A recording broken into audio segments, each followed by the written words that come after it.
Anyway, there's a counselling slogan. Apparently, I didn't hear about this one until very recently, but they're saying step families are born out of loss. Traditionally or historically, step families were created by one parent dying, as we were talking about with like Cinderella or even Joseph in the Bible and in the Quran, and the other parent remarrying. And yes, they did have a pattern where it was always the mother dying and the father marrying somebody else, hence the stereotype of the wicked stepmother. Nowadays, death, divorce and the breakdown of relationships are all reasons why step families are generated.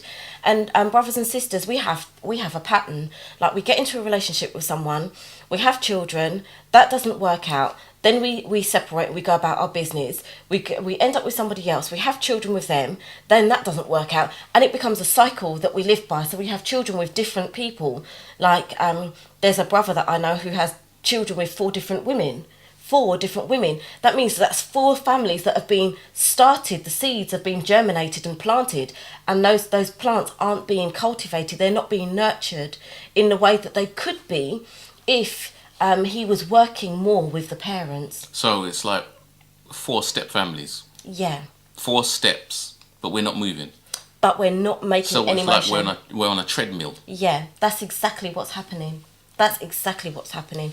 It's a treadmill because we're actually making the motion and we feel like we're actually doing the work, but no work, no change is being produced. And we're watching that by the condition of our community.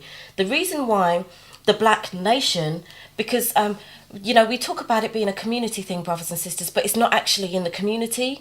It's throughout the nation. If you look at France, Germany, all countries, America, the violence is happening everywhere, and it's happening everywhere because the destruction is happening everywhere. So if we're having issues as a black nation, that means that we're having issues within our communities, which means it's having issues within our families. So the family unit needs to be looked at, it needs to be changed, it needs to be revised, it needs to be refined in order for it to be more functional. Okay, so if we're taking steps or making steps, as you said, the brother had 4 families, he's taking 4 steps and we're not making motion. It's because we're taking steps without changing our attitude, without shifting our attitude. If we don't shift that attitude, that mindset, then it's not really a community, it's disunity. So therefore, the family isn't being reunited, it's just being scattered. Yeah. We're scattering, it's like, I heard the saying, so I'm going to chew my seed, We're just throwing seeds, we're like a farmer throwing seeds all over the place. And it's just causing disunity, a scattering. That's one of the things that brothers. They say, I heard someone saying as well, and I spoke with him, it was one time when we were on Talk 26, and a brother said that he's going to sow his wild oats. He'll sow his wild oats for a while, then he'll settle down with a decent female. So if he's going to sow his wild oats, who's he going to sow them with? And what are the repercussions? How many dissatisfied women and dissatisfied children are going to be born from sowing those wild oats? And if you're going to sow wild oats, that means you're going to have wild plants and wild children. So it's a responsibility on all of us. We've got to see that we're a family, and as a family there are some things that you don't do in order to harm the family, but you've got to see yourself as a family. If I see myself as a family member and as an important family member, it will be so much harder for me to walk away. It will be so much harder for me to walk away and start again. Okay. And then walk away and start again. And then walk away and start again. But you're talking about knowing yourself. You're talking about having that knowledge of self, to know where you are and to have the responsibility, to take responsibility for the actions that we do. Yeah. Mind the step. Yeah. Step families are born out of loss. If we know these things, if these are things that we're taught, step families are born out of loss. What is it that we are losing? We got to understand or analyze or look into that. What is it we are losing? And we can only see what we're losing when we look at it on a bigger picture. And these are issues that just don't get discussed. And the reason why, one of the reasons why they don't get discussed is because it's a unifying thing.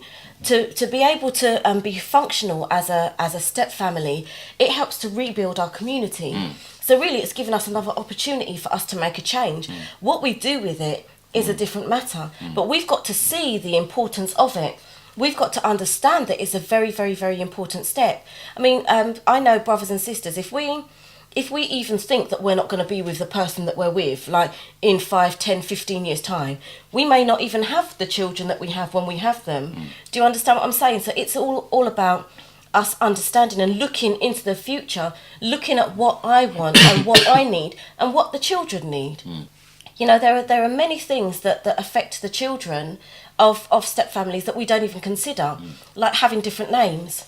Come on. You know, sometimes they're embarrassed. This is the loss you're talking about. Yeah, they're embarrassed by having a different name. Double barrel That's names. right. And they're embarrassed at having a different name from the rest of the family. That's a shame that they have to carry, but they didn't produce. If they're just if they're the recipient of that shame and that pain, then that means that we have to look at how to keep them united. How do we make the children feel accepted? How do we make them feel wanted? How do we make them feel loved? You know, because all children know, or all children feel like they're being rejected. Joseph, this is our Joseph, classic. You like Elijah more than me because Elijah never gets in trouble as much as I do. Maybe you should listen more then. But then the other children, one of the stepchildren may feel that way, but one of the biological children may feel that way. So all of us go through feelings of rejection and not feeling accepted within the family. Yeah, but when we're a stepchild, or when there is a stepchild, they've got that added incentive now because the name is different, because they've got a different biological parent, so they use that. You know, that is something physical, something tangible that they can use to claim or cry division, or to prize open that unity. They can do, but that again goes back to the foundation that's been set by the parents, because none of that is the fault of the child. Yeah, of because course. we're looking at removing some of these barriers away from our children in order for them to feel like they're part of a family. Because ultimately, at the end of the day, it doesn't really matter who gave birth to that child, as much as are we going to make them feel loved and appreciated when they're here with us. So again, it goes back to us having a better attitude towards the children, us as parents having a better attitude towards the children, and seeing ourselves in the role of a parent, seeing ourselves in the role of an older brother or sister, because we got to look at it. You know, we have so many criticisms of how our parents done things and how I didn't have this and how I didn't have that.